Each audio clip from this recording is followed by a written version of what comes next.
this one line. And if you take the literature, the other whole page is dedicated to contraindications and side effects. So this is where the real Ayurveda differs from the so-called Ayurvedic pharmaceuticals.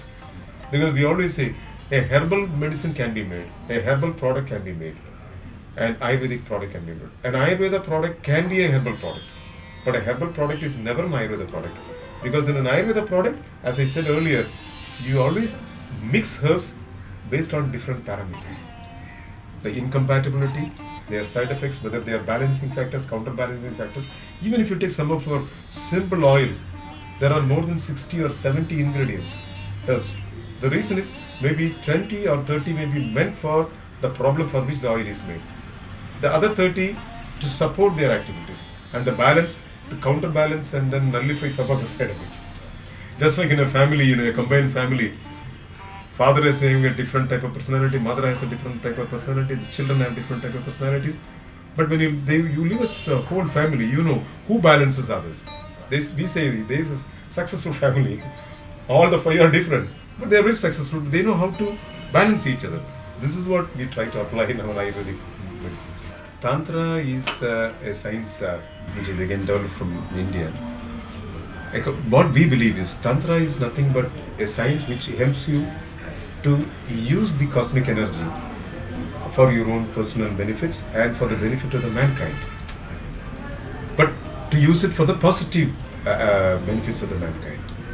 So we believe, according to Tantra, the cosmic energy can be perceived in any form, depending upon the personality type you are.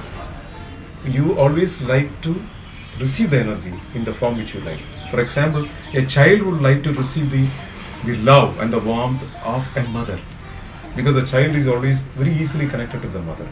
A childlike personality would like to see the cosmic energy in the mother form. That is why we have so many mother forms, the Devis, the goddesses in the mother form. And later on you have a different personality, like I am a man with lot of energy. I would like to see the cosmic form also with lot of energy. So we have many forms like this, whether you say Muruga, whether you say Anjaneya. Everybody, they are supposed to have a lot of dynamic energy.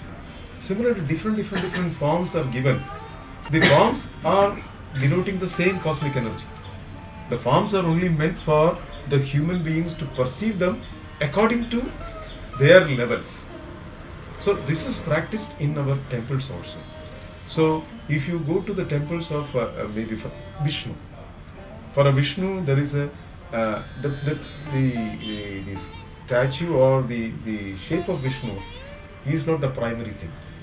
The primary thing is the chakra. We say, the plate, the tantric plate, which we call. The tantric, it's called as not chakra, I'm sorry, yantra.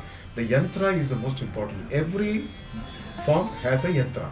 So this yantra has a specific, you can say, it's just like a circuit diagram. It's like a circuit diagram. So this yantra brings out a specific type of energy. Every yantra brings out, because energy has multidimensional. For example, electricity, if you would like to get it as light, it comes as light. The same thing can come in, like a fan, it brings you air, wind.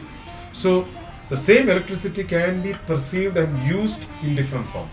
Similarly, the same cosmic energy can be received in different forms. So Vishnu, suppose you take, Vishnu is a specific form of energy which protects you and sustains the material plane, in the material plane. When you need this energy, the same energy, cosmic energy, has to be transformed into this particular type of energy and then given to you. So to transform this, we have a yantra, a plate which is a circuit diagram. So this yantra is prepared with so many different symbols and alphabets, because according to us, every alphabet has energy. Every sound, because when you pronounce it, it has sound. So every word, every letter has its potency. That's what you call as now numerology. Numerology is nothing but using the same principle. So every word has its own potency, or when you convert it, it's energy.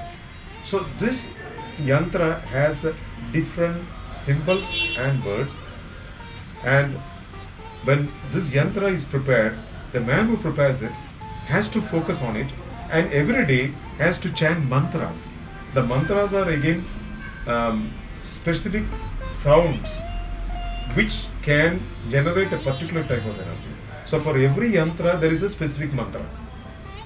So every day you start chanting this for a long, maybe there is a duration to prepare the yantra, and then to support this, or to, you can say, augment this, they also have certain perfumes like chandan, certain flowers, but all their aroma, they also contribute to this energy principle. Ultimately the yantra becomes charged, potentiated, and this yantra is installed, and over this yantra the energy which comes out cannot be radiated. For different energies you need a different shape. If you want to get the good light, you need, for example, the sharp focused lights which gives you a focused light. A diffuse type of this, and then you need a long one. So different forms are needed to give the different benefits of the same light. Similarly, the energy which comes out from the yantra has to be diffused to the people. So this particular energy will need a particular form. So the Vishnu form, the Vishnu yantra is there. After installing, this is like an inverter, or you can say like a battery which goes on radiating energy. People, they just come inside, pray, and the human transaction, we say adult to adult, you can always receive. When you keep this, I receive you. So you go inside and you receive energy. A very simple thing. The man who goes inside doesn't understand. He just goes there, stands in front of the deity, he receives, and he goes back. You ask him, why do you go to the temple? I don't know, I feel comfortable. What did you receive? I feel comfortable. No, they cannot explain further. But there is an energy diffusion which comes. But when the battery goes on radiating, after some time it can come down. So every day it has to be charged. So there is a priest who chants these mantras and certain rituals every day to recharge it. So it goes on radiating the energy. So this is a very simple science, but very deep science. I just try to give you from a layman's angle what this can be, but it is very deep. So this, they try to use it in Kerala in a very extensive way. So the priest who is supposed to do it, it's just like, when you have to deal with electricity and you go to a transformer and try to do, you have to put a rubber gloves and then your rubber shoes. So you will not touch the other man because you will pass on the energy to him, maybe you will die. Similarly, the priest who is doing, he is handling a very strong energy, and he is supposed to be clean in his body to handle this as a medium.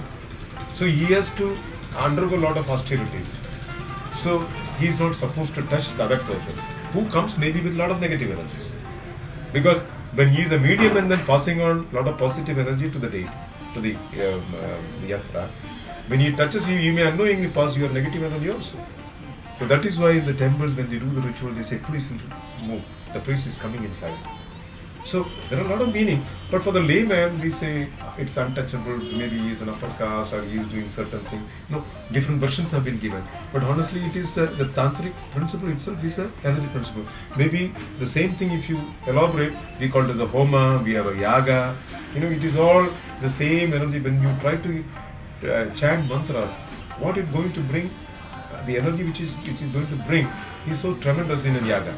According to us, yaga means a ritual where this tantric, the mantras are used. The mantras are nothing but sounds which produce energy, and the rituals have a lot of methods to generate a lot of energy, and yagas are meant for the benefit of the whole mankind. When you do a small homa, it can be for a family, it can be for a society, it can be for your own self. But when you do a yaga, it is meant for the whole cosmos. So there is a lot of energy liberated, which balances most of the negative aspects which has come into the ecology, in the atmosphere, in the human beings, in every living thing. And we believe in this. That's why when we, after doing a yaga, we will, a place which is having a lot of problems, that area becomes more peaceful and it becomes more fertile. Many things come. That's why in the past, the kings used to do it when there is a drought, when there is a famine, when there are problems in the kingdom, they arrange for these yagas. The idea is not it is going to bring gold, it is not going to rise immediately. It is going to bring normalcy.